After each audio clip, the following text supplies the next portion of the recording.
যে চোরাগুপ্তা হামলার সম্ভাবনা, আমরা এগুলোকে উড়িয়ে দিচ্ছি না। সামনেও যে এটা সম্ভাবনা নাই তাও বলছি না। তো আজকের মূল উদ্দেশ্য ছিল যাতে করে এই ধরনের হামলার ঘটনার পুনরাবৃত্তি না ঘটে বা এগুলো যাতে কঠোর হস্তে দমন করা হয়। যদি সে ধরনের ঘটনা ঘটে তারা যেন ধরা পড়ে। আর পাশাপাশি একটা মেসেজ সকল বাহিনীর পক্ষ থেকে সমস্বরে এসছে, যারাই এই নির্বাচনকে বানচাল করার, প্রতিহত করার বা ক্ষতিগ্রস্ত করার কোনো চেষ্টা করবেন তারা ব্যর্থ হবেন এবং যেখানে যতটুকু দৃঢ় হওয়া প্রয়োজন সকল বাহিনী ততটুকু দৃঢ় হবে। নির্বাচন কমিশনের পক্ষ থেকে মেসেজ ইজ ভেরি ক্লিয়ার। নির্বাচন নিয়ে কোনো আশঙ্কা নাই, নির্বাচন সময় মতো হবে এবং নির্বাচনের পথে এই ধরনের যে বাধাগুলো তৈরি করার চেষ্টা হচ্ছে এগুলো সম্বন্ধে নির্বাচন কমিশন অবগত, সরকার অবহিত। আজকে আমরা সন্তুষ্ট হয়েছি সরকার তথা আইন প্রয়োগকারী সংস্থার যেসব কার্যক্রম এই পর্যন্ত নেওয়া হয়েছে সেগুলো নিয়ে আমরা সন্তুষ্ট। তবে যেসব জায়গাতে আরও অধিকতর কাজ করার অবকাশ আছে সেগুলো নিয়েও কথা হয়েছে।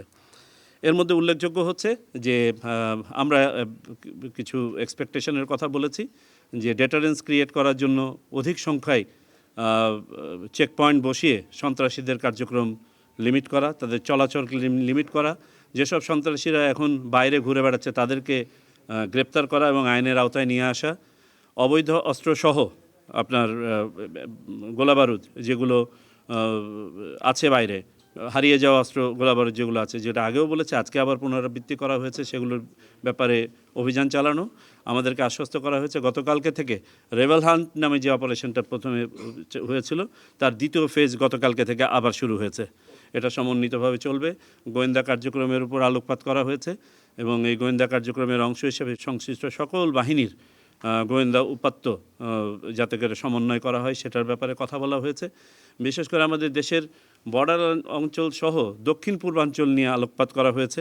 রোহিঙ্গা অধ্যুষিত এলাকা এবং সেই বর্ডার এলাকায় যে সাম্প্রতিক সময়ে কিছু প্রবণতা লক্ষ্য করা গিয়েছে, যেটার সাথে বৃহত্তর কোনো ঘটনার সংশ্লিষ্টতা আছে কিনা সেটাও খতিয়ে দেখতে বলা হয়েছে। তবে এটা নিয়ে আমরা অবগত আছি, অবহিত আছি, সতর্ক আছি। তো সার্বিকভাবে এই ছিল আজকের আলোচনা। Message is very clear. আইন শৃঙ্খলা রক্ষাকারী বাহিনী অ্যাক্টিভলি কাজ করছে মাঠ পর্যায়ে। চোরাগুপ্তা হামলার যে ঘটনাগুলো ইতিমধ্যে ঘটেছে সেগুলোর স্বরূপ নিরূপণ করা হচ্ছে। ভবিষ্যতে এগুলোকে প্রতিহত করার জন্য যথাযথ কার্যকরী ব্যবস্থা গ্রহণ করা হবে। তদুপরি একটি কথা বলা দরকার যে যারা আমাদের পাশে এসে দাঁড়াচ্ছেন আমাদের বন্ধু সেজে, তাদের ব্যাপারে আমাদের সবাইকে সতর্ক হতে হবে। বিশেষ করে রাজনৈতিক দল ব্যক্তি যারা আছেন এখন মাঠে, কারণ এই ঘটনাটা আমাদের একটা চোখ খুলে দেয় যে অ্যাপারেন্টলি আমাদের সহযোগী সেজেই কিন্তু আমাদের ভিতরে নাশকতাকারীরা, অনুপ্রবেশকারীরা থাকতে পারে এবং এদের হাত থেকে যদি একটা ঘরের ভিতরে কোনো ঘটনা ঘটিয়ে ফেলে, এই ধরনের ক্লোজ প্রক্সিমিটিতে ঘটনা ঘটিয়ে ফেলে, তারপরে হয়তো তার বিরুদ্ধে ব্যবস্থা নেওয়া যাবে, কিন্তু ক্ষতি তো যা হবার তা হয়ে যাবে। তো সবারই সতর্কতা প্রয়োজন আছে।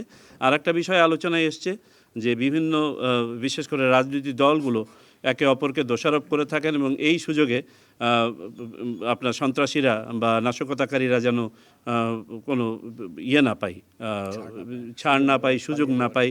একইভাবে আলোচনায় এসছে সোশ্যাল মিডিয়ায় বিভিন্ন ধরনের বিভ্রান্তিমূলক তথ্য প্রিম্যাচিউরলি যেগুলো দেওয়া হয়, সেগুলো এই ধরনের সন্ত্রাসীদেরকে হয় উস্কে দিচ্ছে, না হয় পালাতে সাহায্য করছে। এগুলো যেন না পায়।